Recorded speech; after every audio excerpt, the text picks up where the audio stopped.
everyone. Welcome to the latest episode of the Dollar Bin Bandits, the only podcast where old friends talk old comics and with the people that created them. I'm Joe Marcello, joined as always by my friends Orrin Phillips. How you doing? And Mike Farah. Howdy, folks. So in a few seconds, you're going to hear our latest podcast with comic book writer Ron Marz. Now, I was absolutely thrilled because he worked on one of my favorite characters, Green Lantern, and specifically Kyle Rayner Green Lantern of the 90s. As you can see behind me, I got a pretty extensive collection. Those of you listening to this obviously can't see that, but I got a big collection of Green Lantern stuff. He does. At any rate, so he discussed his thought process, developing Kyle Rayner, what went into him. I gushed a lot. And he also discussed his time writing CrossGen, as well as one of our favorites, Mike, and yours, I believe, DC versus Marvel. Or is it Marvel versus DC? I think it probably switched every issue, Marvel versus DC and DC versus Marvel. There was a very, precious balancing act, that comic. It was. But go ahead. Yeah, I thought it was just a really great conversation. I was thrilled to be able to participate in this first interview. Orrin, our third amigo, unfortunately couldn't make it to this one, but I think he's going to get a thrill out of this. It was very interesting. I thought the CrossGen talk a lot about, often we talk to these writers and artists and they're separated by miles. They never talk to each other, only through the editor.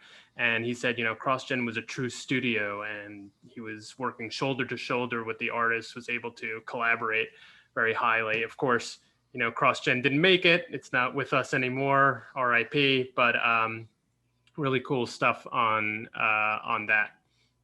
I just like to add that I was on the injured list and I'm kicking myself now because as I follow Mr. Marz on Twitter, he is a huge Mets fan, which means we could probably be best friends. So, Mr. Marz, if you hear this, we're simpatico. We have so much in common. So, it's a great interview. You guys did a wonderful job, and I think everyone's really going to dig it.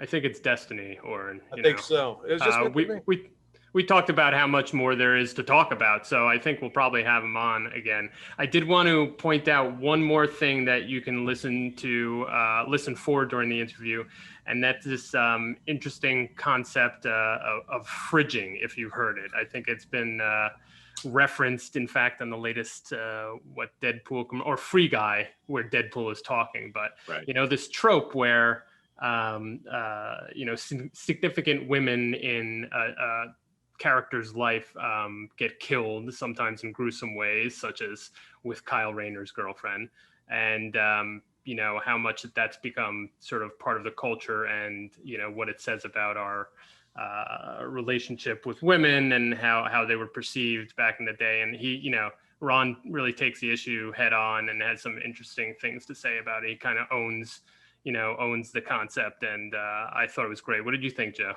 I was terrified to ask the question, but I was very glad I did.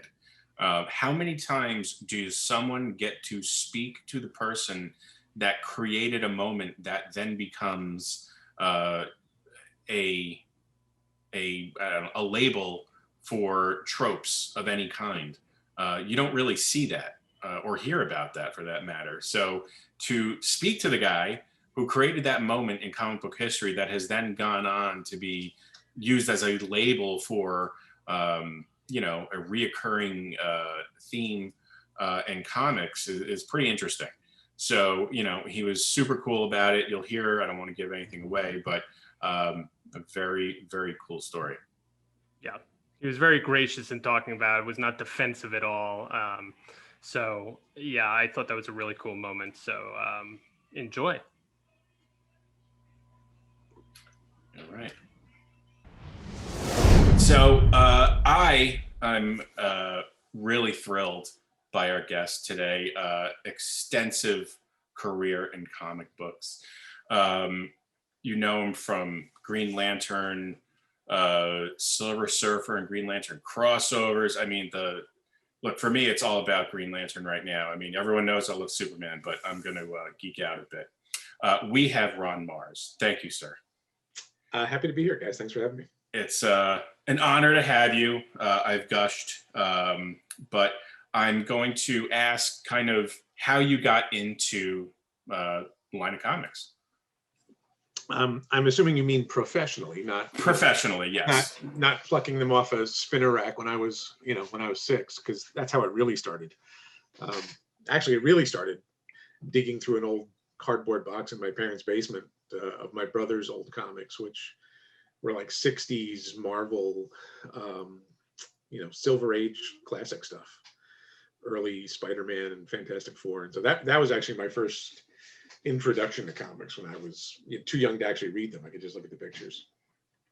But professionally, I got into doing it because Jim Starlin said, "Hey, do you want to write comics?" And I said, "Yes, I do. That seems like a good thing to do." So I was friends with Jim, still am friends with Jim, obviously. And I was working as a journalist in local newspapers, 21, 22 at the time. Still in college, and I just kind of got to be friends with the comics contingent in the Hudson Valley in upstate New York. Starlin, Bernie Wrightson, Dan Green, Terry Austin, Fred Hembeck, Joe Staten. So that whole group of people was my social circle. They were the people I hung out with. And Jim had me copy edit his first prose novel, which was Among Madmen. Or was it Thinning the Predators? I think it was Among Madmen first, and then he later wrote Thinning the Predators, and I copy edited that too. So Jim liked what I did well enough. I was, working as a journalist already, and he said, "Hey, do you want to, do you ever think about writing comics?" And the line I usually give is like, that's like somebody saying, "Hey, do you want to play center field for the Yankees?" Well, yeah, but that's not a thing that you actually get to do. But when Jim Starlin says, "Do you want to do that?" and shows you the ropes and co-writes a few issues with you, and then takes you by the hand and takes you down to Marvel and introduces you around, you can. That's how your 30-year career starts. So that's it's all because of Jim Starlin. For good or ill, I'm here because of Jim Starlin, and I'm still here because of Jim Starlin, and I've been doing it ever since. So as a new writer in the business, I mean, what were you thrown into, basically? Like, what was your first writing gig? The first comic script I ever wrote was for Silver Surfer Annual #3. It wasn't actually the first one that came out. I actually co-wrote a few issues of the regular Surfer run with Jim, but the annual was done first, was done ahead of time, and kind of sat in the can for months. That's back in the hoary days of comic books actually being way ahead of schedule instead of skinning them out to the printer 5 o'clock on a Friday. So I co-wrote some Surfer stuff with Jim, including the annual. Got a chance to do a solo story in the annual, which was originally supposed to have been written and drawn by Jim Sherman, who did Legion of Superheroes in the 70s and a bunch of stuff in the 80s. Jim Sherman disappeared in the Yucatan and could not be raised to do this story. So they came to me and said, "Hey, do you want to write this story? We need somebody to get this done." So because Jim Sherman was incommunicado and eventually did resurface, I think he eventually made his way back to America. But because Sherman disappeared, I got a chance to step in and do a solo story, which thankfully Ron Lim drew. My inabilities and inefficiencies as a young writer were covered up by working with a seasoned pro like Ron Lim. And I've literally been doing it ever since. So Jim showed me the ropes. He showed me the script style. I still use the exact same script style 30 years later. It was a learning process, obviously, but I found I could do it. I found the thing that Jim taught me And I actually teach in a class that I do with Jacob Kruger Studio in New York, an online class it's a comic book writing class. But the thing that I lead the class with is what the first thing that Jim told me was, which is comics are frozen moments in time. And your job as the scriptwriter is to figure out what those moments are, and communicate that to the artist, whether you're doing full script or Marvel style or whatever. But you have to think visually to come up with what this story looks like, and then convey it to the other people in the creative team. So I found that I could do that. I found that I could think in pictures, which is not the easiest thing. They're always, like screenwriters come in from LA, from TV or film, and try to do comics and quickly discover, oh, this is a lot harder than what I do. Because you as a comic book writer are responsible for figuring out the whole, kind of your depending on the level of your script and the detail of your script, you're kind of the co-director with the artist, who is definitely the co-director and certainly the cinematographer, to break down the story visually. So if you can't think in still images, you can't do this job. You have to be able to understand that, the Batmobile pulling up to the curb and the door opening and Batman getting out and running into the burning building is not panel 1. That's like panels 1, 2, 3, 4, and 5.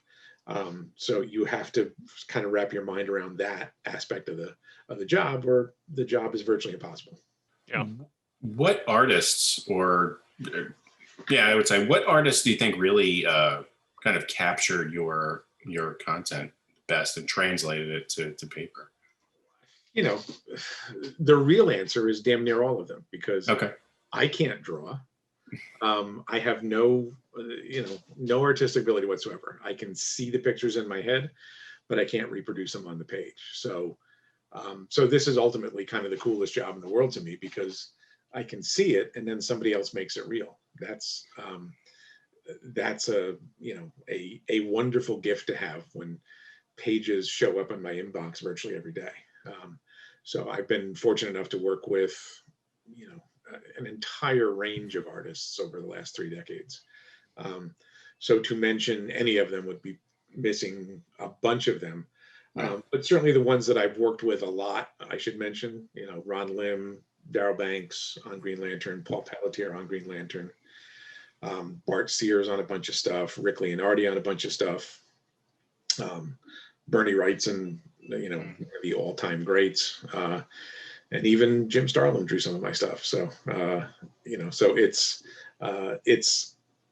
I have a lot more people on my list of bucket list people that I have worked with than I haven't at this point.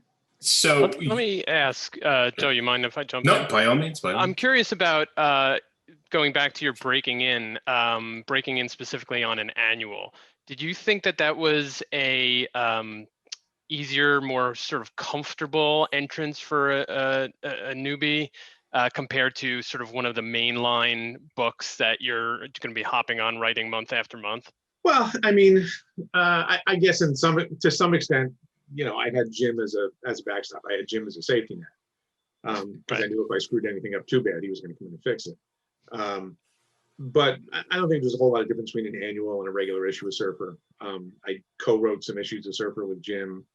I did issue 49 of Surfer solo, so he could get ahead and work on the double size issue 50, the silver foil cover issue 50 that people still bring me to sign at conventions, and I have to say, well, I didn't actually write that one.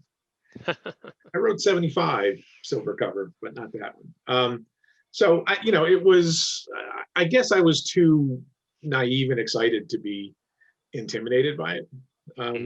It was a big deal thing, but I guess I didn't really realize how much of a big deal thing it was, because these were, these were my friends. These were the people that I hung out with.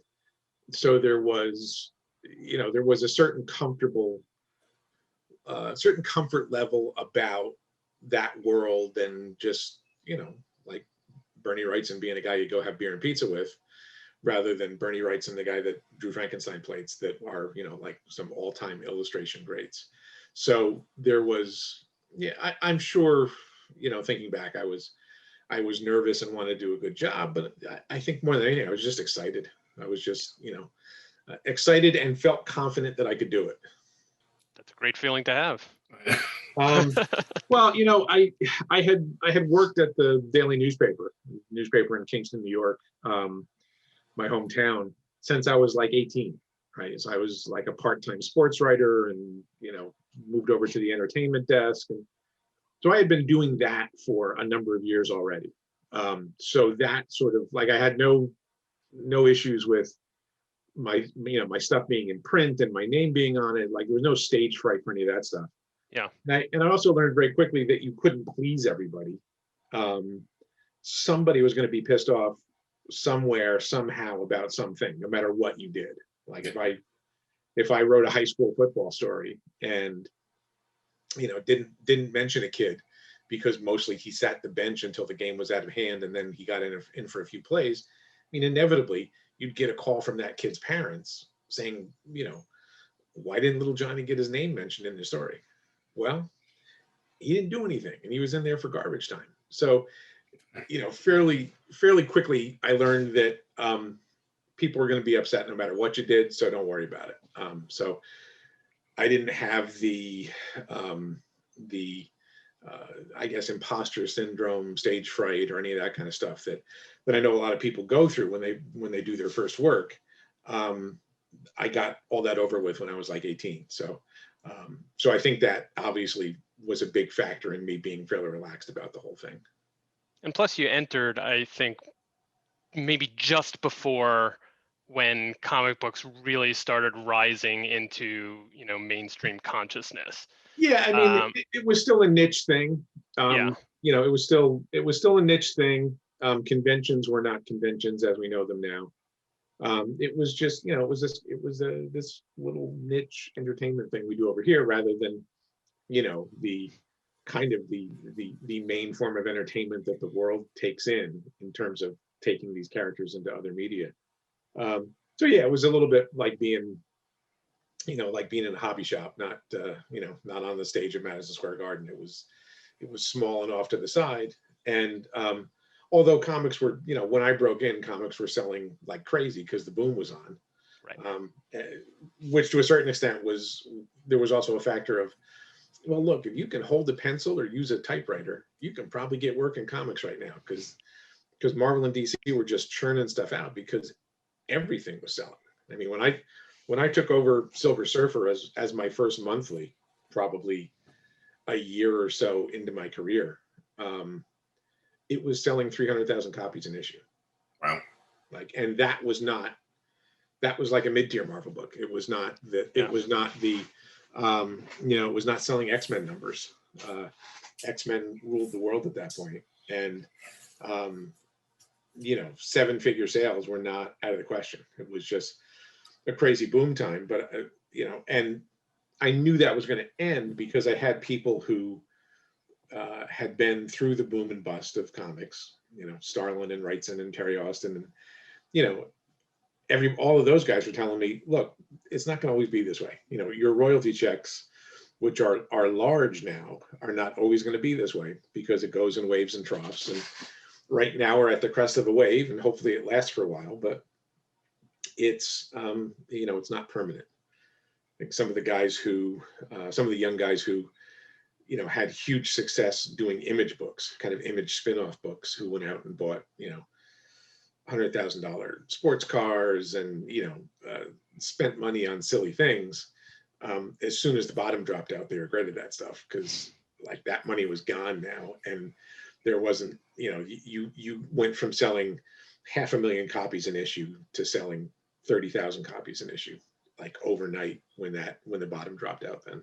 Yeah, I remember. So during that period of time, Mike and Orrin were actually the guys that got me into comics. I used to go to their place and read their stuff, and they're like, why don't you just start buying? So anyway, I remember when, all the craze with Death of Superman came out, and, I know Mike contributed to that, where he was buying a couple of the bagged We still have issues. them. Yeah. They're not And we're all decomposing thinking, somewhere. hey, we were gonna retire on those comics at some point. You and everybody else, right? Yeah. I remember going into a consignment shop last summer and seeing that white bagged return of Superman. Yeah. And it was like $15-20 in the case. Like that. At any rate, so how did you move from, or what caused you to move from Marvel to CrossGen? I think that was next. Well, I went from Marvel to DC. Oh, okay. And Marvel from Marvel to DC and then to Image. Okay. And sort of worked at all of those at the same time. Okay. I think there was for a while there I was writing a monthly Marvel book, a monthly DC book, and a monthly Image book. And that was okay? Yeah, I mean, it was a different time. Everybody was that was not that unusual. Okay. And the proclivity of exclusive contracts, the proclivity of exclusivity, hadn't really come around yet. So you could work both sides of the street, and nobody was terribly upset about it. Certainly, as a writer, you can do that. As an artist, not so much, because artists are just doing one book a month for the most part.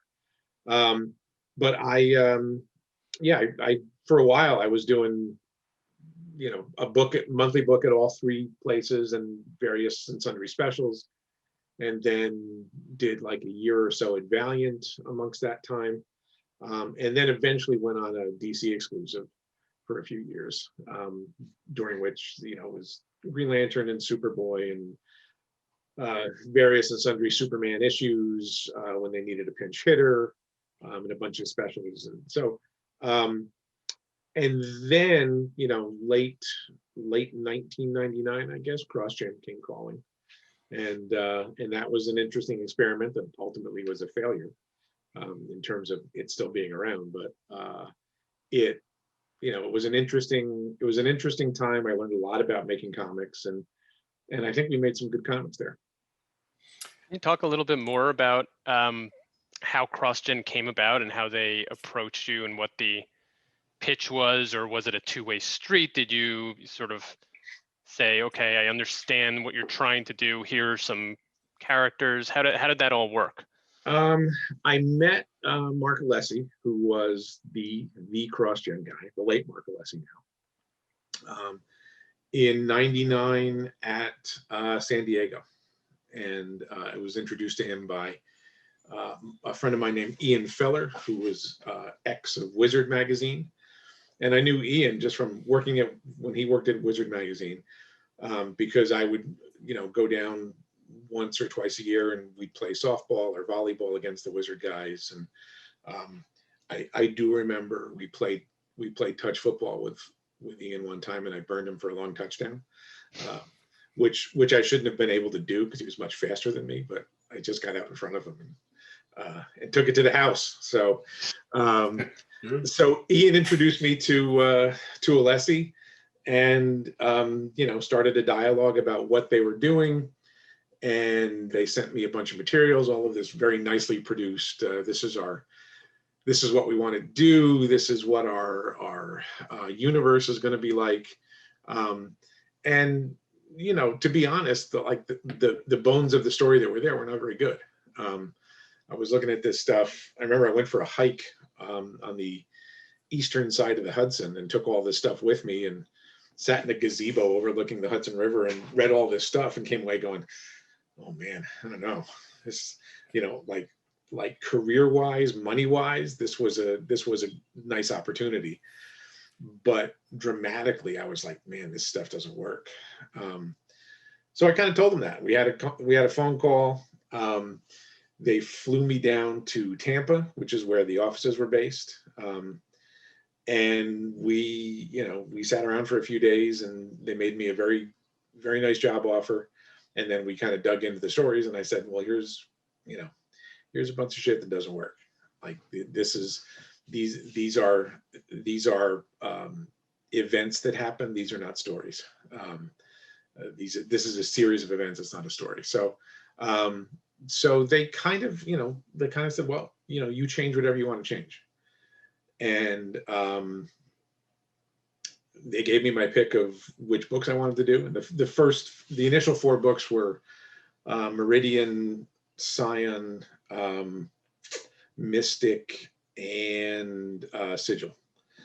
All of which I think had different titles at that point. We retitled all of them too. They gave me my pick, and they gave me my pick of the artists that they were hiring, which is how I wound up working with Brandon Peterson and Jim Chung. And so we decided I took a plunge. I took a shot at it.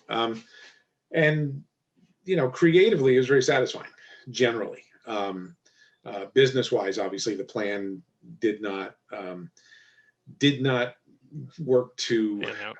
In some ways, I think it was probably 5 or 10 years too early. I can see if somebody bankrolled something like CrossGen now, where you basically had a huge studio and all the amenities and a really talented art staff. Netflix or Amazon or somebody would come in and buy that thing for a lot of money. We were just too soon.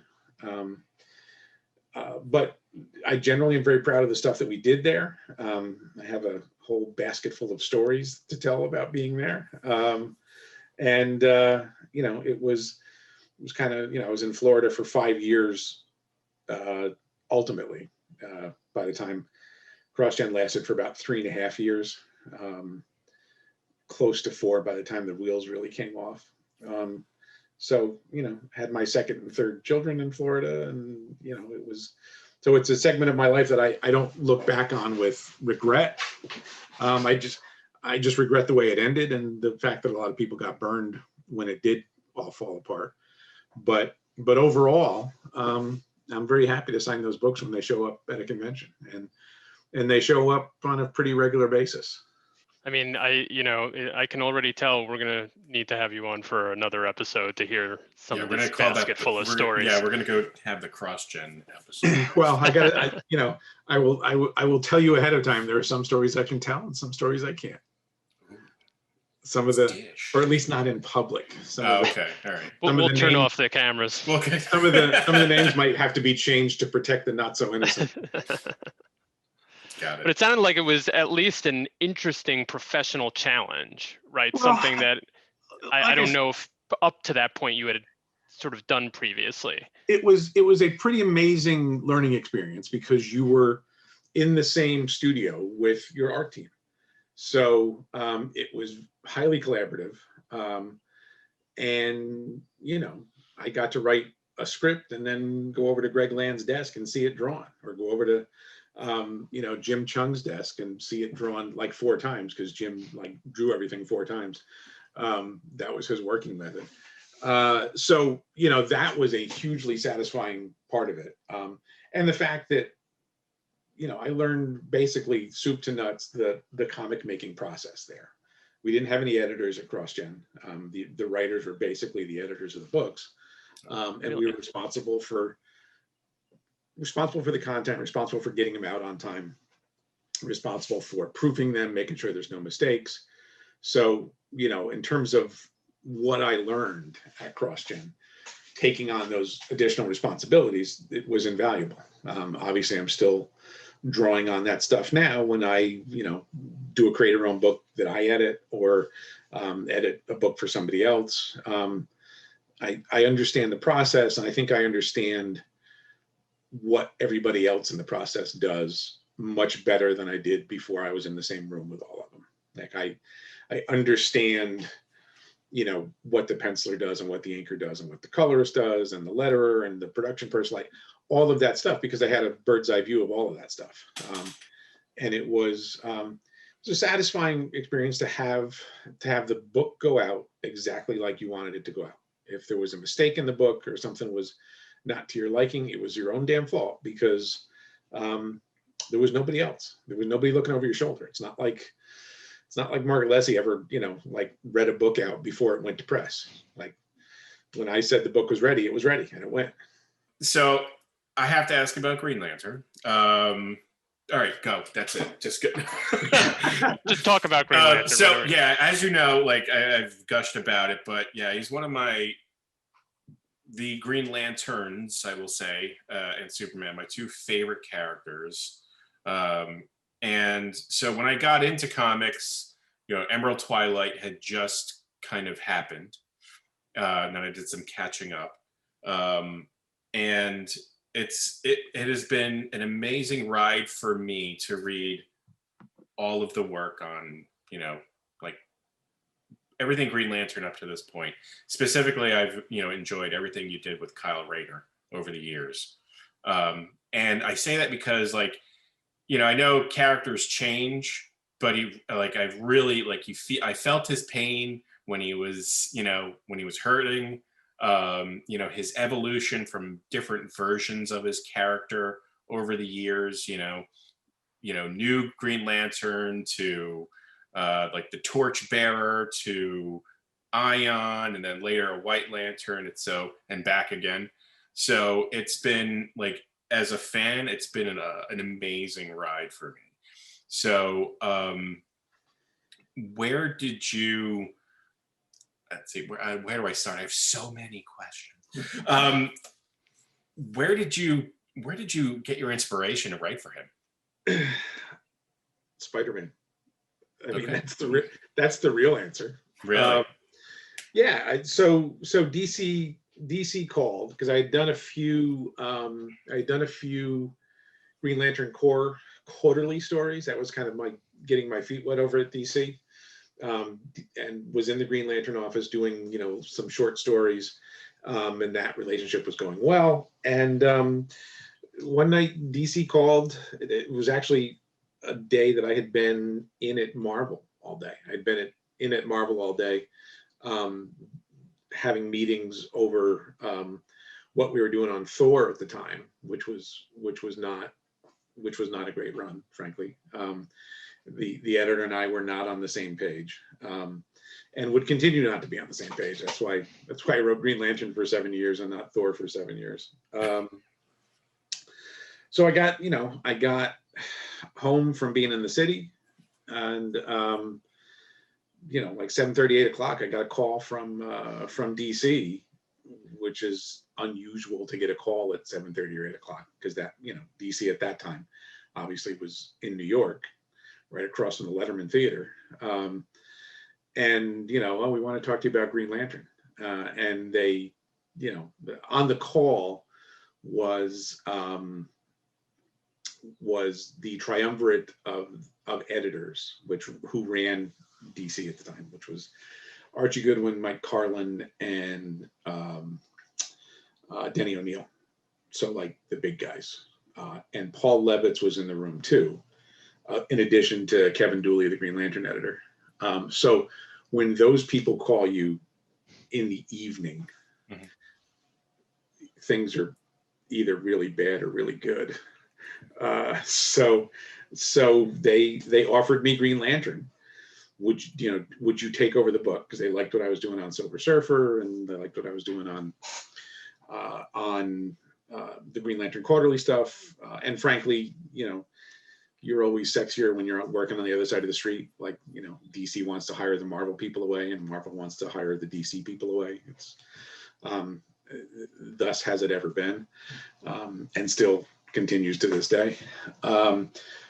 So I said, man, that'd be cool. And then, they told me what the plan was, which was Emerald Twilight. They're gonna move Hal out of the lead role and turn him into, if not a villain, at least an antagonist. And they wanted, if I was going to do that, I would be making up a new Green Lantern. And that was okay, well, that seems like a big deal. That's not, that's not just, hey, do you want to take over the book? That's, do you want to, turn the book upside down and shake it for a while and see what falls out? So I actually had to think about it. I didn't give him an answer on the spot, because it was, it was kind of a big deal, and probably ultimately would mean leaving some Marvel commitments to give it proper time and all that. But obviously I said yes, and then we jumped into it. With both feet, because at the time there was, there was already a plan for issues 48, 49, and 50 in place. And a good chunk of those issues had been drawn already. There was an existing issue 48, 49, and 50 that were scrapped. I actually have some pages from that stuff. That's the first Darryl Banks pages of Green Lantern have never been seen because they were in one of those issues, and they just, they were just set aside. That's why my first 3 issues of Green Lantern were drawn by 3 different artists. Bill Willingham and Fred Haynes, and then Darryl taking over at issue 50, because all of those issues had to be done at once. There wasn't time to have one artist draw all 3 issues. So all 3 issues had to be in progress at the same time. So when I agreed to it, they sent me like a page and a half of notes of this is what Emerald Twilight is. And anything beyond that was up to me. The whole Hal recreating Coast City and seeing his old girlfriend, like all the stuff that happened in issue 48 was kind of, stuff that I made up from whole cloth. And the vast majority of the details were stuff that I brought to it. And then the last bit of notes on the page and a half that they sent me were, and a new Green Lantern is created.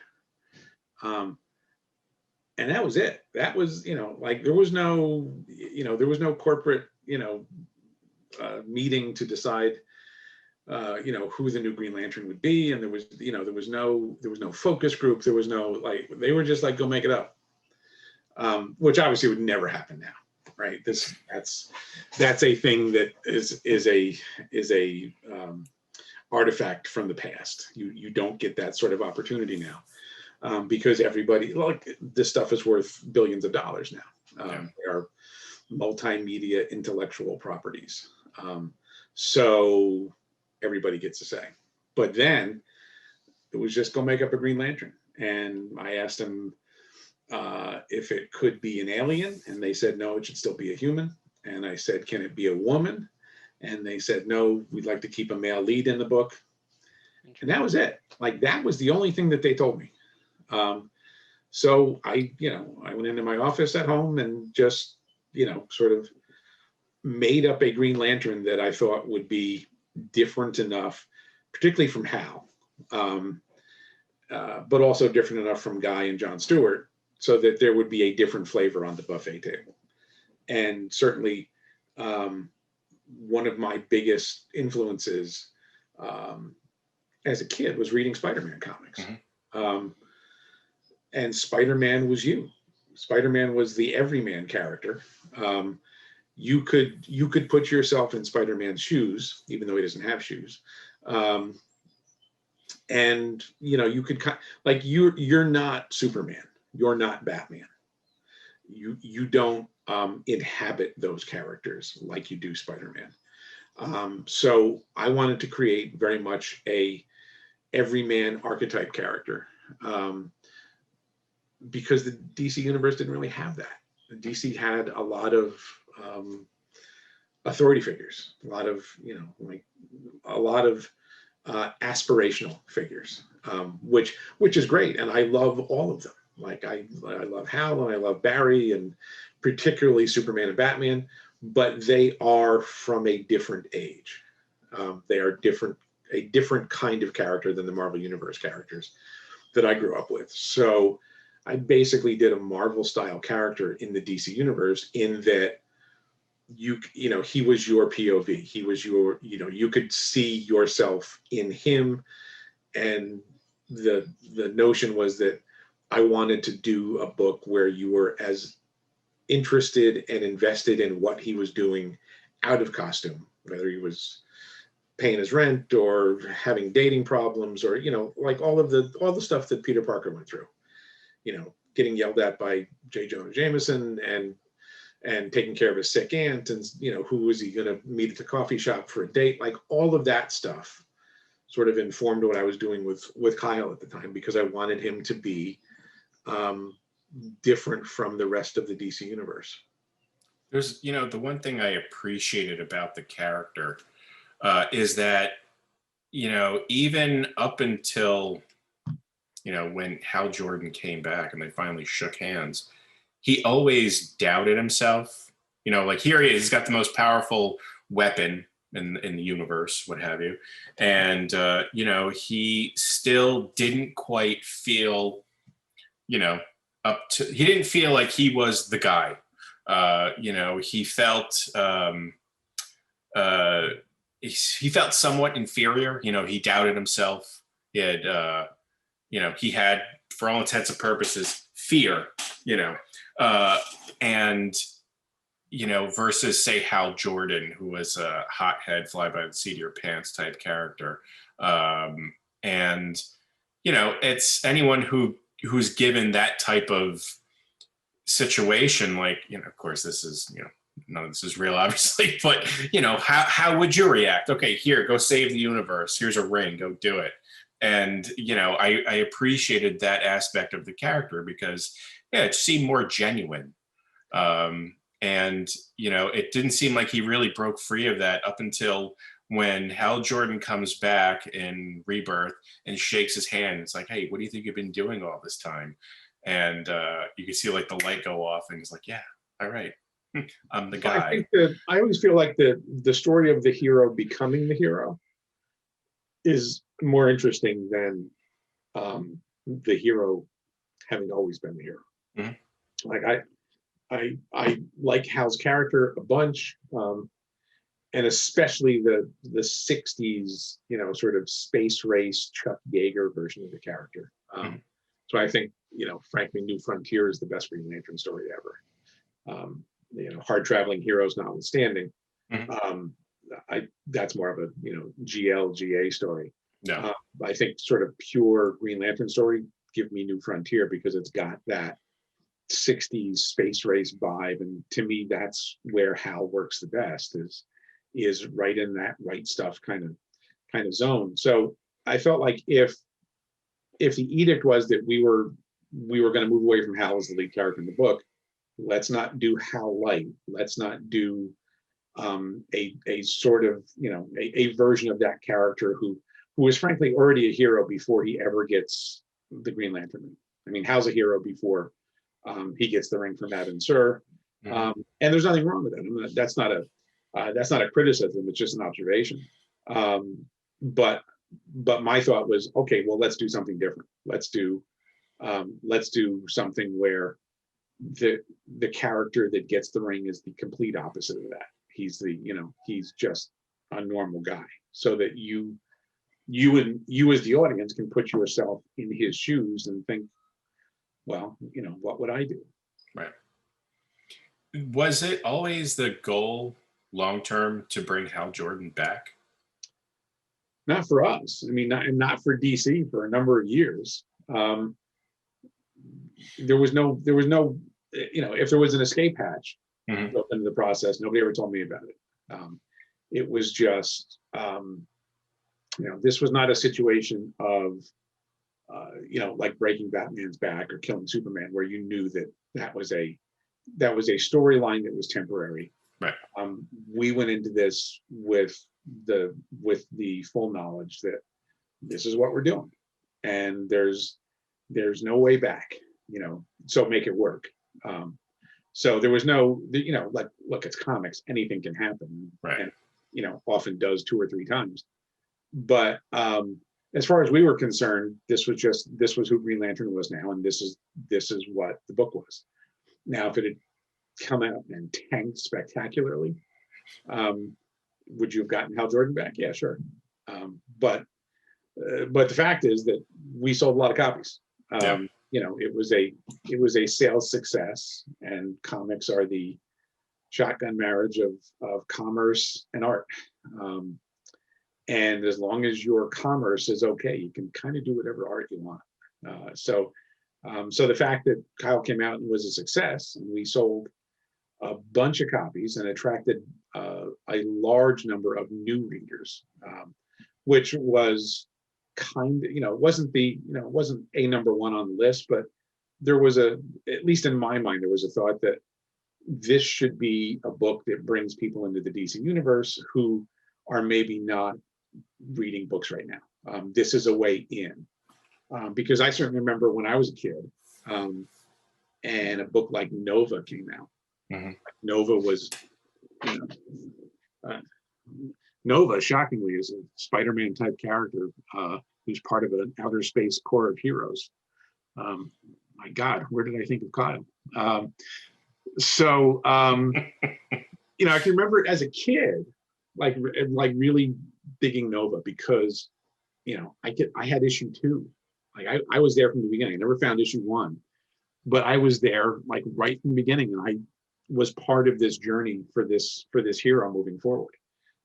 So I remember what that was like. I remember that notion of being in on the ground floor of something, and that thing leading you to other places in this shared universe. So that was certainly in my mind when we created Kyle.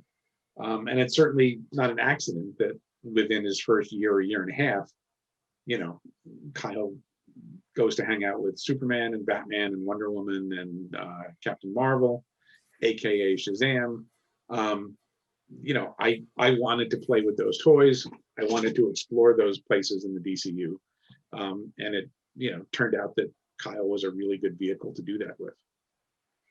I find it interesting that you refer to the death of Superman and breaking Batman's back, because when I think about that time period, and even you talking about how Emerald Twilight was sort of given to you, or at least the spine of the story was given to you, it seems to make sense that that would be one of those kind of story changing inflection points that DC would have wanted to do, having seen Superman. And I don't know the chronology, if I'm getting the chronology right, of Superman, the death of Superman, and Batman breaking his back came first. Right. And so therefore they're like, who else can we do something like this with? What else do we got? Yeah, nothing, you know, nothing succeeds like success, right? So Sure. So certainly Death of Superman and Breaking of Batman were precursors to Emerald Twilight. You know, if those storylines had come out and flopped, probably Emerald Twilight never happens. Maybe Green Lantern just gets canceled, because obviously to change the book wholesale like that, part of that is because the book wasn't selling. You know, it was moribund in terms of the sales and in terms of reader interest. And I think DC very much realized that, hey, given Hal Gray Temples and making him a toy salesman, maybe not the best things we could have done with our hotshot test pilot character. Nobody wants to see Chuck Yeager like in an 18-wheeler going across the country. It's not what he's there for. The gray hair thing really seemed to piss people off. It's just like, look, Reed Richards showed up with gray hair, everybody's cool with it, right? Right. But making Hal into your dad's Green Lantern was obviously a misstep. It was so funny because like during Rebirth, like they made it a point, hair turns back to brown. Yeah. No more gray, which personally, you know, would have been great. Doesn't matter for us. Doesn't matter for us. I mean, the hair I do have is gray, but you know. I'd like to point out that I do have hair, gentlemen. So, which one of these is not like the others? Yeah, look at this: glasses, hair, no hair. All right, whatever. Yeah. Yeah, I mean, look, it's a progression certainly, but this was the one that they looked at and went, well, we could do this permanently. Assuming it's a success, we can do this permanently. And it was because the, you know, again, a different era, you're not dealing with multimedia platforms, right? It wasn't like there were other you know, oh man, we can't replace Green Lantern because his show on the CW is a hit right now. It's like none of that. It's a different playing field. So thankfully, I guess at the time, you know, all we had to worry about was comics. We didn't have to get, you know, see what other arms of the company were doing with that character. It was just us. And I think it worked the best. You know, I may be biased, of course, but you know, whereas the Superman and Batman events really were very eventy, if that's a word, or very plot driven, and things returned to normal eventually to that story. There were so many repercussions coming out of Emerald Twilight. Not only a great new character in Kyle Rayner, but everything that would eventually happen to Hal Jordan, and sort of exploring how that character got to that point, and then obviously eventually return. So there was much more sort of character driven consequences to that, rather than Superman and Batman, I think, are now primarily thought of as these very heavy and hot events that sort of burned off, and then everything went back to normal, as it were. Yeah, well, I mean, look, ultimately, you're not going to change Batman and Superman. They have been. They tried. I wouldn't even say comic book icons. I would say they've been fictional icons since the late 30s. They are what they are. They're hugely popular and hugely profitable. And I think, and I'm not saying they should change. I'm saying, like, look, they work as they are because they are really kind of perfect creations. Made by, in the case of Superman, a couple of kids. And in the case of Batman, I guess kind of a scoundrel who worked with Bill Finger on all the good stuff. But they were, they were created and continue to be, to a great extent, what they were created to be, because they work, and they are, I guess, along with maybe Tarzan and Sherlock Holmes, maybe Dracula, they are the most recognizable characters on the planet. Very true. Yeah, very true. So after the poor Kyle gets put through the ringer in Green Lantern, you bring back Hal Jordan and in Rebirth, which was just amazing, and then Sinestro Corp War, which was equally as amazing to me. Was that? I mean, it just seemed like, a no-brainer as a comic book fan. Like, yeah, there should be a Yellow Lantern Corps for all intents and purposes. Was DC receptive to all that at the time? Well, I think that was, most of that was Jeff Johns, and he, like any creator of comics, you kind of stand on the shoulders of the people that came before you. So Jeff built on what came before him, and the people that came after Jeff built on, what he did. So anytime you can expand a franchise like that, it's great for sales. It's great for merchandising. Obviously, you have the Yellow Lantern back there, right? Got a green one too. So it made the story much bigger, and I think in some ways it was a really good contrast to what we had done with Kyle, because what we had done with Kyle was about making it singular, like shrinking the franchise down to one character again, so that you cared about that character. Yeah. We very consciously made it not a space opera book, not a bunch of other Green Lanterns involved. It was a singular superhero book, because we wanted to do something different than what had been done for the last 20 or 30 years. So after 10 years of Kyle, kind of flying solo again, being a singular character, a singular hero, certainly it was time to expand the franchise again. And frankly, Green Lantern is one of the more elastic franchises in comics, because you can do all sorts of stuff with the characters. You can do solo superhero stuff, and you can do outer space, cosmic space opera stuff. There's a wide range of material that you can do within that franchise, and it all still fits. Let me ask you something, and this will be my last Green Lantern question, I promise. But I think it's important to at least address. So early on, I guess it was maybe, one of the few issues into the whole Kyle Rayner initial storyline, his girlfriend gets killed. And that event became a term that was used in comics in terms of women in refrigerators. And was in fact used in the Deadpool and Deadpool trailer yesterday. Was it really? Yeah, when Deadpool is sitting on the couch with the with Korg, right? With Korg from the Thor Ragnarok movie. Yeah. Right. They discuss fridging. And, Jesus! which, I haven't actually. I just thought it was really funny, and they discussed it in context of what happened in the second Deadpool movie. So I laughed. I think that's what I was supposed to do.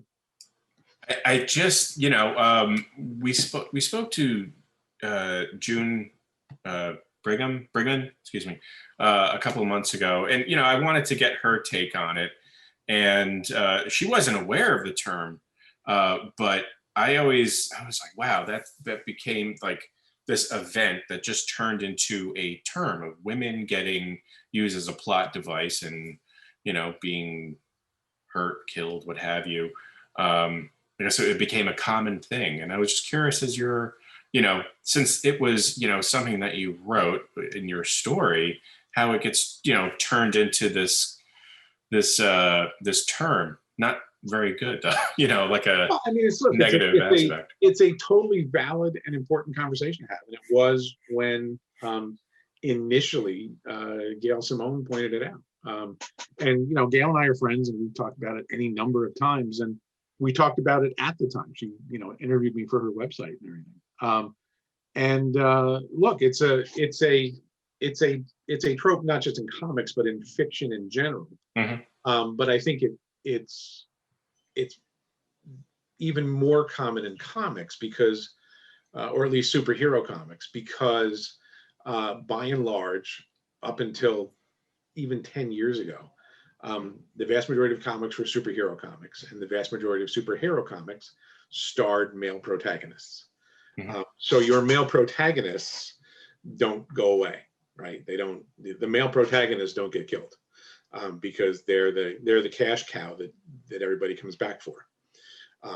So the supporting characters of those male protagonists, those are the people you can do stuff to.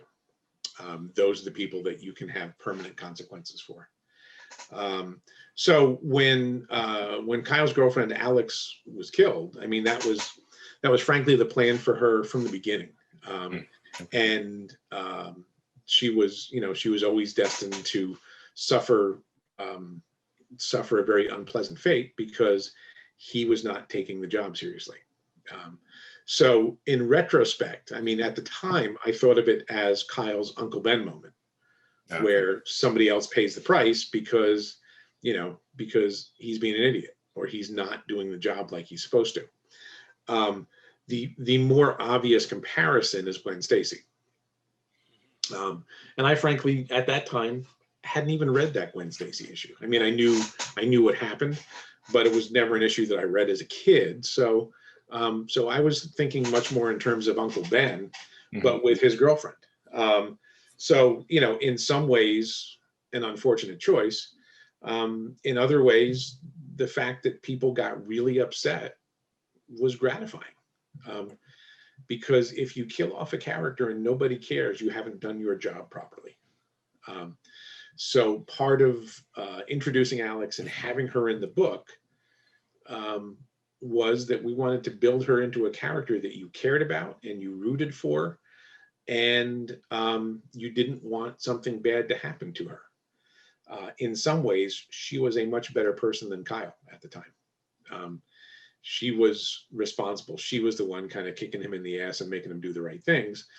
And he was not, he felt like he had won the lottery with this ring and was still not really taking the job seriously. So she suffers a gruesome fate at the hands of people who are trying to get to him. And obviously we did it in a, I guess, sort of unforgettable fashion.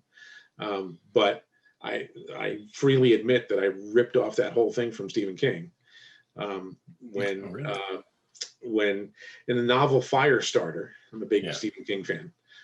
In the novel Firestarter, government agents come to the house of the little girl who has the pyrokinetic powers, Charlie. They don't find Charlie, they find Charlie's mother. And Charlie's mother gets stuffed into either a washing machine or the dryer. I don't remember quite which, but that scene stuck with me, and sort of the horror of finding that when you come home. That's totally what I was doing with Kyle finding his girlfriend in the refrigerator. So I am fully cool with blaming me for that because I wrote it, but the truth is I just sort of went into my Stephen King backlist and came up with that. Thank you for answering that, because I was apprehensive to ask you because I wasn't quite sure how some people would interpret things like that. So. No, I'm totally cool talking about it, and I think it's an important thing to talk about, and I'm glad that it became a discussion, because we all have blind spots, and we all tend to look at things from our own points of view. So when Gail said, "Hey, this seems to happen over and over again," and I think it was much more about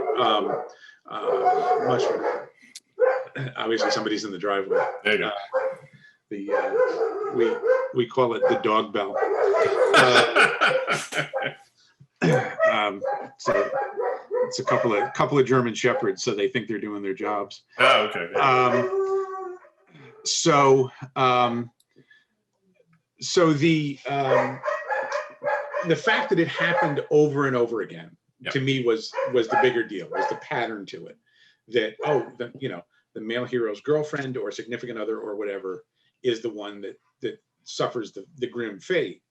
It's not the male hero.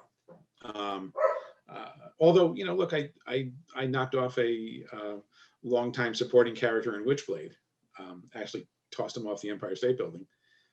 Nobody cared. So, there was not much reaction to it. So I think a lot of it is how beloved that character is, whether that character's appeared in, 80 issues, or like in the case of Alex, like 5. I suspect she like initially before she was killed, she probably had appeared in 20 or 25 pages at most, I think.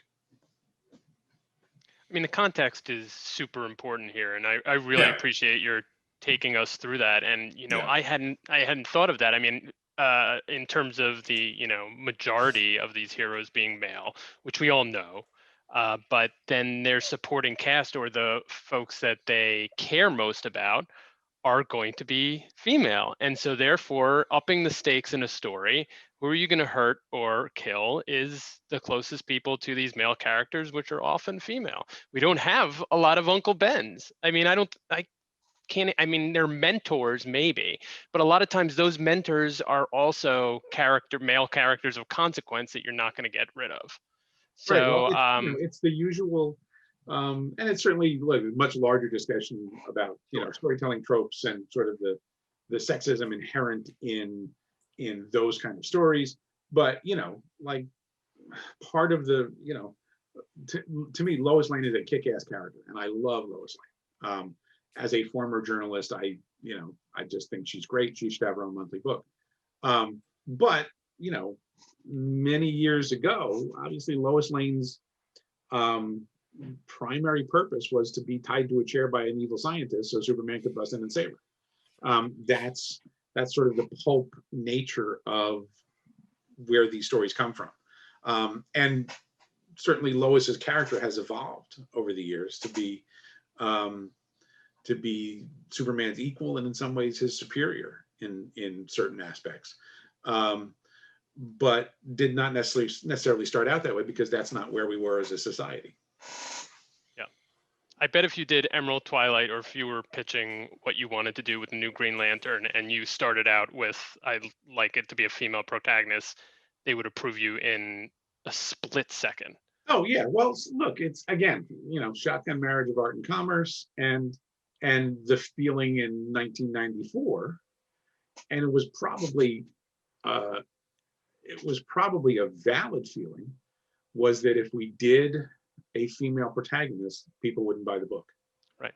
because traditionally, female-led books had not sold well. Generally, Wonder Woman was obviously the icon, and was always there. But a lot of other female-led books that were tried, Spider-Woman and Ms. Marvel, and the previous versions, obviously, just were not sales successes. Now, certainly that's a chicken and egg question. Like if you don't cultivate the other 50% of the world as your audience, Yep. and you put out a book that's a female protagonist book and it doesn't sell, well, maybe you needed to bring those people in to your market share first. And obviously that's where we are now. I think my suspicion is that overall comics and graphic novels, there are probably more women reading it than men. That doesn't mean superhero comics, but there's a large and voracious audience of women buying comics. I noticed that when I took over Witchblade, that I signed a hell of a lot more books for women than I did for men at conventions. And certainly that was true at CrossGen when I did Sojourn, which was a female-led book. 75% of the people I was signing books for were women. And at that time, like 2001, 2002, conventions still weren't sort of like 50-50 in terms of attendance.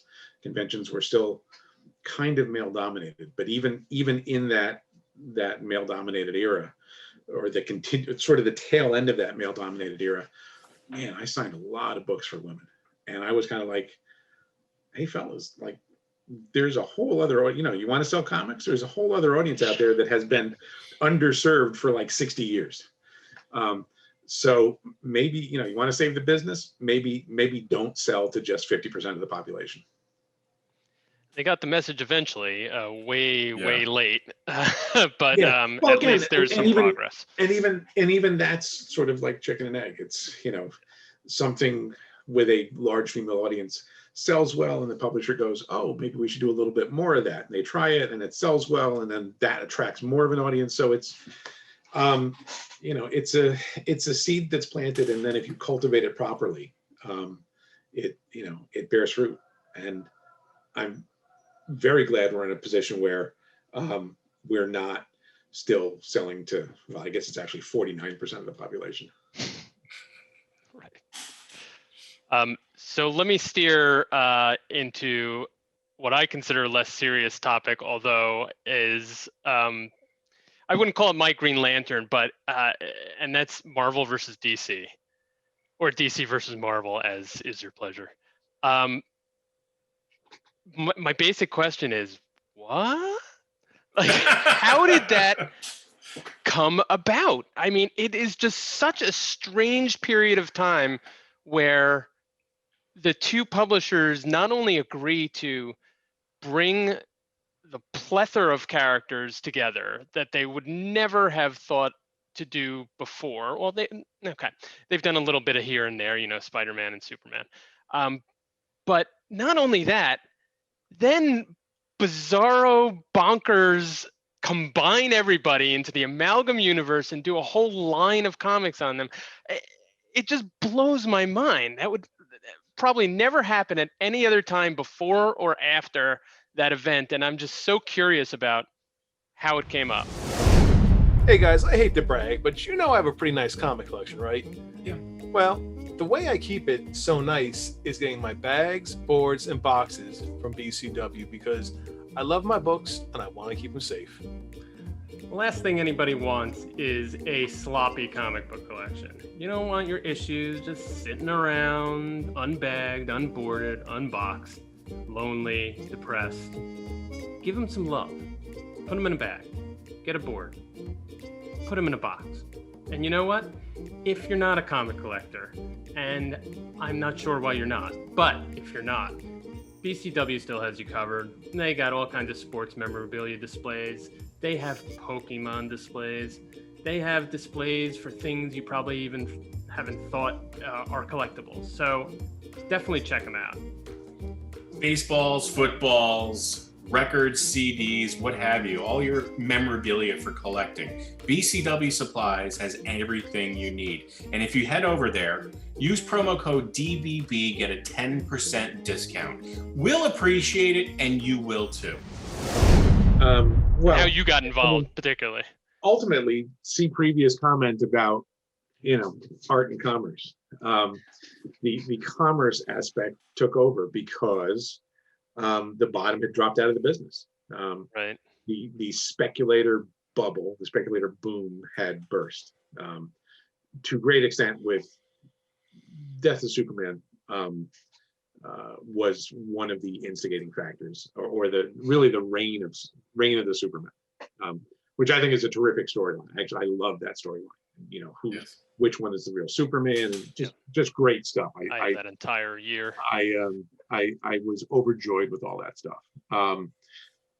But shortly thereafter, the speculation boom in Superman books and Valiant books and Image books and just comics in general. Look, when I was writing Silver Surfer, one of the books that was in the editor's office where I was working on Silver Surfer was Silver Sable. Like, nobody even knows who the hell Silver Sable is anymore. The first issue of Silver Sable came out and sold like 500,000 copies. It was insane times. You could slap some silver foil on a cover and people would buy it no matter what. So the bottom dropped out because so many shops were overextended to get all those books in, to get all those copies of Reign of the Superman and the Turok chromium covers and all of that highly collectible stuff. Mike has that are look, You're X-Force hitting my nostalgia bone here. Yeah, like X-Force #1 in a bag and all that stuff. All that stuff broke a lot of stores because they ordered way too much of it. The speculators who had been buying that stuff up eventually realized, oh, wait a minute, I'm not actually going to put my kids through college on this stuff, and went away. So the bottom dropped out for a lot of stores in the direct market. A lot of stores closed. Sales plummeted, and Marvel and DC wanted to get together to do something that would pump money into stores, that would keep stores open. Because obviously, if stores close, that's not good for anybody, and particularly not good for Marvel and DC. At that point, there was the direct market, and not a lot beyond that, because we hadn't really, digital didn't exist. Big box stores like Barnes and Noble and Walmart and all those places that now carry graphic novels did not do that at that point for the most part.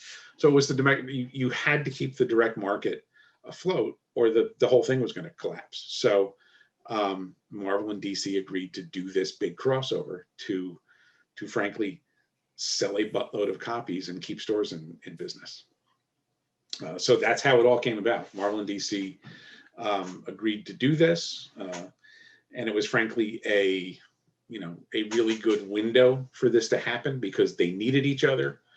The editorial staffs and the publishing departments of both companies knew each other. They're both, they were in New York. They were 20 blocks from each other.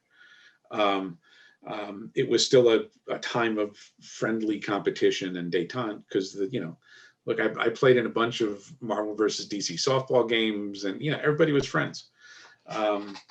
Everybody went to have after dinner beers at 5 o'clock on Fridays together. So there were relationships there that helped bring this about. And the two biggest ones, I think, were Mike Carlin, who was the Superman editor at DC, and ultimately the executive editor at DC, and Mark Grunwald, who was one of the group editors at Marvel. Mike and Mark were best friends and had worked together at Marvel years before. the two of them spearheaded this in a large way, and put it together as really as a project that would sell a lot of copies, generate a lot of interest, and keep store doors open. And as a way to give something to the fans that they get excited about. So I got a call from Mike Carlin one afternoon, and said, we're doing this thing. He said, you can't tell anybody about this, and I mean nobody, because he said nobody at Marvel or DC knows we're doing this. Did it shock you? Except for, oh yeah, shocked me, and then I danced around the room. Because it was, like Marvel and DC had been doing crossovers, and there was, the relationship was good, but something on this scale was not, had never been done before.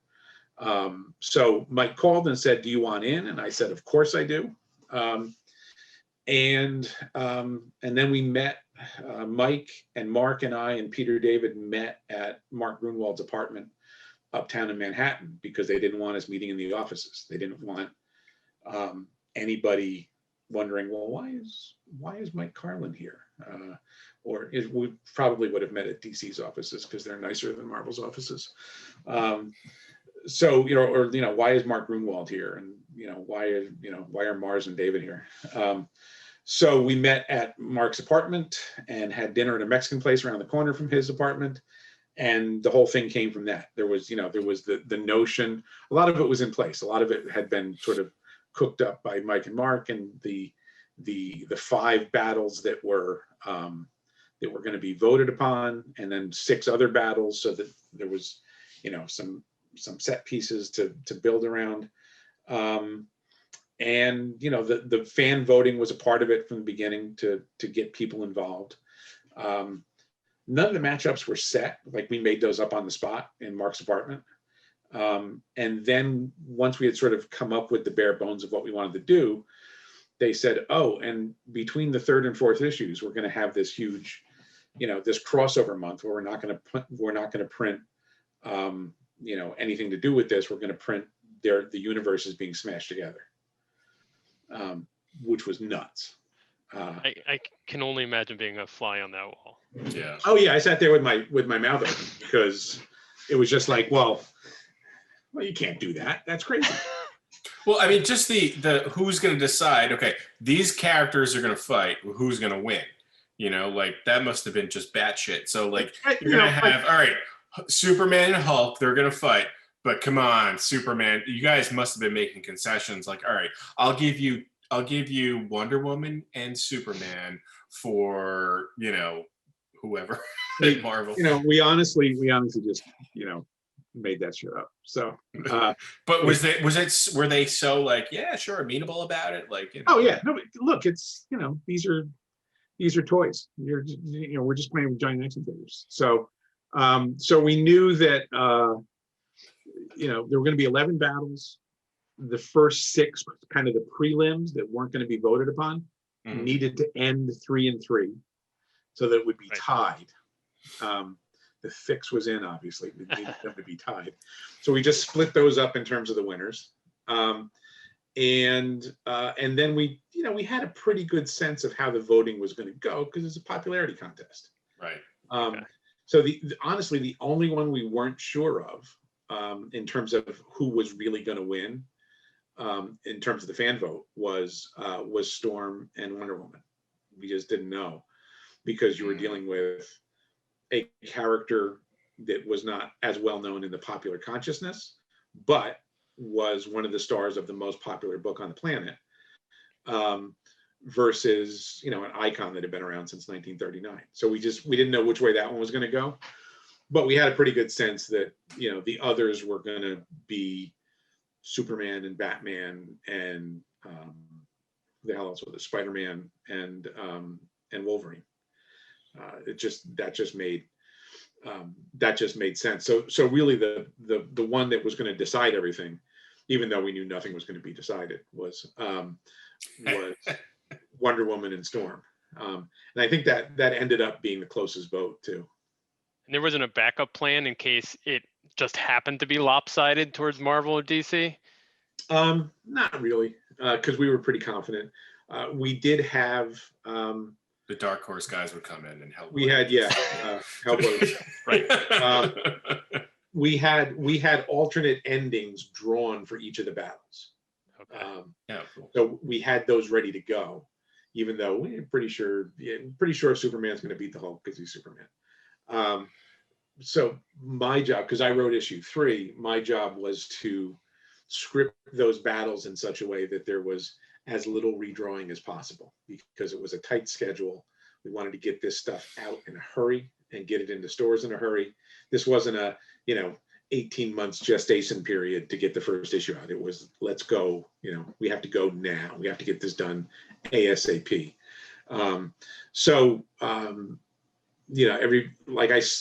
I get questions on Twitter at shows all the time about the Wolverine Lobo battle, because the Lobo guys are really still annoyed. Like 25 years later, they're still annoyed. I mean, was Peter David not like in the corner of the Hulk to beat Superman? He wasn't like trying to be like, come on, guys. Well, it didn't matter, because we knew it was, we legitimately, counted up the votes and That's true. And presented how it was going to go. But we had a pretty good sense that, Superman wins because he's Superman. Yeah. So all of virtually all of the contests are decided, like the winners revealed in a few panels. So, Superman and the Hulk, get bashed into a mountain, and then one of them stands up victorious. So we're not like redrawing pages, we're redrawing a few panels. Right. The Lobo Wolverine battle, going behind a bar, and then obviously we couldn't do that now because you can't smoke. So coming up from behind the bar to smoke a stogie would have to end differently now. But the redrawing of that stuff, we wanted to limit it to as little as possible. So you look, they can't smoke now in comics? No, the heroes can't smoke. What the fuck? The heroes can't smoke. The heroes can't smoke. I think you can probably show a villain smoking, but I'm not sure. But it's just not a. Can they vape? No, I'm just. No, because they would look lame. No, that's true. Like hipster vaping. So, so it's interesting that Wolverine was the one coming. I was thinking, even though I don't remember the exact sequence, I was like, it's going to be something about Lobo, because like I bet a half of the stuff that they wrote in his own book you can't even do nowadays, even though you wouldn't categorize him as a hero. But it was Wolverine with the stogie, so interesting. Yeah, well, they were both characters who smoked. Yeah, that's true. But Lobo killed Lobo killed Santa Claus. Yeah, but he's probably smoking while he did it. So yeah, I guess so. Yeah, but he wasn't smoking earth tobacco, was he? I don't know. I think anything in a pinch. I want to be mindful of your time, but at the same time, I wanted to ask you about Endless Winter. You worked on that recently. Yep, that was the big DC crossover last December. And I read it, I enjoyed it, but correct me if I'm wrong. It feels like that story got the shaft. Like it just blew, like there was a big setup to it, build up. I mean, it was coming off of a big event story, and then they're like, okay, Endless Winter, and then boom, right into Infinite Frontier. Well, our job for that was, look, do a contained story, and I say it was me and Andy Lanning, who I co-write stuff with. I was going to say on occasion, but really more than on occasion. We do a lot of co-writing together now, and have done so in the past as well. The parameters that we were given was like, look, we need a Justice League event that's gonna run through December. Fill up our December books with a winter storyline. So that's what we pitched them. DC said, okay, cool. And obviously it went through anything of that size. It was like 9 issues and over 200 pages. So anything of that size with that many characters goes through a lot of permutations. You know, this character's in, this character's out. You know, you're constantly making adjustments as you go. And then, you know, to some extent, it was the notion of kind of an old school Justice League story where the Justice League's together. Yeah. And then they go off and do separate things. Sort of classic Silver Age Justice League pattern of, you know, they go off and do things together, which was, you know, the solo issues, Flash and Superman and a number of the other ones, to do other, you know, to investigate other aspects of the storyline. They came back together in the Justice League issue, which was kind of the middle point of the whole thing. And then a couple of other side issues, Titans, Justice League Dark, and then the big finale in the second part of the bookend, basically. So really, the notion for it was to make sure that it didn't become that sort of months-long sprawling storyline. The goal was to get in, tell the story, and get out. Give people something that would keep them occupied every week through December, but finish it up by the last week of December. And I actually like events like that. I like events that have a beginning, a middle, and an end, and don't run into 15 other titles. Those are hard to manage editorially and creatively, and they also obviously demand a lot financially from the reader. Yeah, it seemed like it was coming off of the whole thing with heavy metal. That was a previous story. Death metal, excuse me. And then you threw me for a minute because I'm writing stuff for heavy metal too, and that's a lot of fun, but that's not death metal. Yeah, no, I'm sorry. So coming off of death metal, which was going on for what seemed like forever.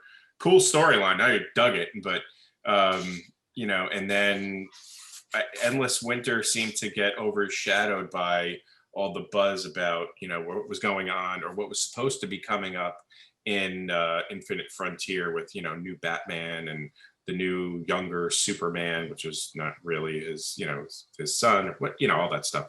So but no, that was very interesting. Well, I think there's room for all of that stuff. There's room for those huge sprawling storylines that sort of affect all of continuity and the universe as a whole.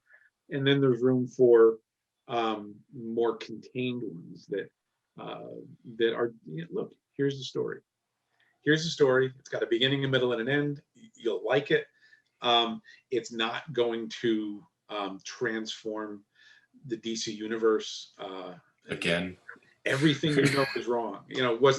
That wasn't what it was designed to be. And I think Andy and I were very happy with how it turned out, and the roots in the past with the Justice League Viking, and we had we got to tell what we thought was a fun winter story. And somebody told me that it's actually okay for comics to be fun. So I'm really, it's crazy. So that was really the whole purpose of it, and we had a ball doing it. It was, we were writing the thing in the heat of the summer. We were we're doing all of this winter stuff and set in the Arctic on glaciers and worldwide storms covering the earth, and sitting here with a fan on, sweltering while we're doing this stuff, and also while it was same thing for while it was being drawn. So it was a fun exercise, and it allowed Andy and I to kind of jump back into working together too, very closely, because it was a lot of pages to churn out in a fairly short amount of time. We had to get a lot of material into the hands of a lot of different artists so that the whole thing came out on time. And we did. We shipped 200 and some pages over 5 weeks in December, and generally really happy with it. I think the hardcover collection will be out in November, because there's no sense in putting out your your Endless Winter Justice League event hardcover In the in middle the middle of summer. Yeah, I think I really enjoyed the artwork. I think it lent itself well to the type of story. You know, like a lot of, you know, the artwork was very, the line work was very fine and crisp, which really kind of fit with the storyline of it taking place in the winter. It was fun. It was a ball. Yeah. And I'm actually really kind of excited for the collection to come out, because I haven't looked at those issues since you know, my comms were sitting on the floor behind me here. So I haven't looked at those issues in quite a while, except for the Superman issue, because my buddies Phil Hester and Andy Parks, who did the art, sent me an original page from the issue. So Nice. I had to drag out the original page and compare it to the one in the book, because that's a cool thing to do. So Nice. So yeah, out in November, I believe, if you missed it the first time around. All right. Well, Mike, I don't want to hold you up any longer. Mike, you have anything else? Of course, plenty, but I do too. Let's save it for the sequel. Okay. It's been a real pleasure, Ron, talking to you. Yeah, And, it's been Joe. I've been super. Gush. Yeah, Gush, Joe. yeah, Gush. yeah. No, I've said my piece. Okay, I greatly appreciate everything you've done. You know, for the business, your contributions, your writing, everything. I mean, I've enjoyed everything that you've done, and I'm not just saying that because I'm talking to you now. Like, you know, and you know, Warren was, you know, planning this stuff out, and when he said like he made contact with you, I was like, are you fucking kidding me? Like, really? That's great. So you know, pretty easy to find. But, well, you're in New York, right? I'm gonna come visit you. No. I'm in upstate. Bring beer. All right. I'm in Westchester. Some of us consider that upstate, but well, people who don't know any better consider that upstate. Exactly. Right? Thank you. There are a lot of people who don't know any better, though. That's the unfortunate part. People who have never been north of Brooklyn consider. Thank you. Yes. Yes. Jeez. Anyway, Ron, thank you so much for participating today. It's been an absolute pleasure. Where can some of your fans or all of your fans find you, you know, online, and what do you have anything else coming next that you want to plug? There's always stuff. I am generally more active on Twitter than anything else, and it's just at Ron Marz. At present, I have a crowdfunding project on a new platform called Zoop, which is basically a comic-centric version of Kickstarter, just for comic projects. So Andy Lanning and I and Rick Leonardi have a cosmic-themed graphic novel, creator-owned or completely original, on Zoop right now, and I believe that's zoop.gg is the address, but it's pinned to my Twitter profile. It's pinned to the top of my page, so you can go there and find the link and pledge and get a pretty cool hardcover graphic novel in a few months by me. What's the name of the project? It's called Resolution. The short version is it's Unforgiven meets the Green Lantern Corps. Nice. So it's a dig new that log line. It's a new concept, new characters that Andy and I have created and Rick has created with designs, but it's about a hero now retired from a heroic corps in the cosmos called the Resolute, and she lives a solitary existence, and as they say, she gets pulled back in to go hunt down her arch nemesis who has resurfaced. Nice. So it's big cosmic fun. So there are some Rick Leonardi pages up and Rick Leonardi sketches and Andy Lanning sketches, and it's got the whole boat from the hardcover graphic novel itself to a portfolio for which we suckered in a bunch of our friends to contribute pieces.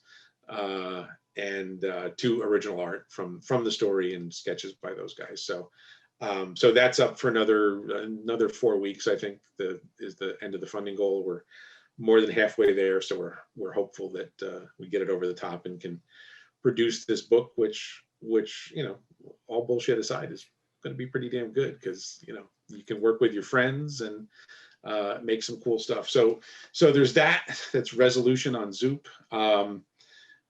There's I'm doing a serial called Swamp God in Heavy Metal Magazine every month, which is a Civil War era story about Black Union soldiers and Confederate soldiers lost in a swamp in Louisiana with a swamp monster on the loose. So that's, I believe, we've had 3 or 4 chapters out in the magazine. And let's see, I'm doing Almost American, which is a spy series that will come out from Aftershock starting in September. That was just announced.